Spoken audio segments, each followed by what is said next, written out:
তো আসসালামু আলাইকুম, সবাই কেমন আছেন?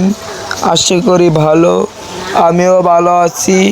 আজকে আমি দেখাবো কিভাবে মোবাইল ফরম্যাট করতে হয়।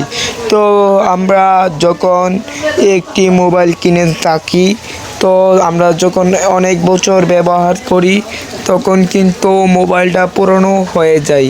তো আমি আজকে দেখাবো মোবাইলটা কি আপনি কিভাবে নতুন করবেন। চলেন বেশি কথা না বাড়িয়ে ভিডিওটা শুরু করা যাক। তার জন্য আপনাকে চলে আসতে হবে ফোনের সেটিংয়ে আসার পরে আপনাকে সার্চ বারে আসতে হবে। সার্চ বারে এসে আপনাকে লিখতে হবে সেটিং।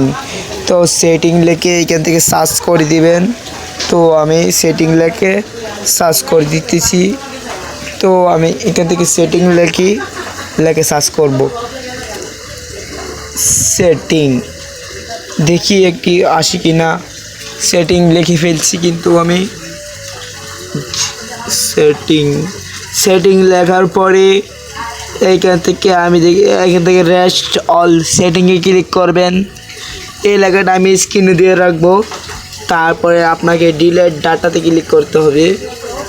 তারপরে আপনারা নীল কালার অল ডাটা এইখান থেকে ক্লিক করার পর কিছুক্ষণের জন্য আপনার মোবাইলটা বন্ধ হয়ে যাবে, তারপরে আবার চালু হবে।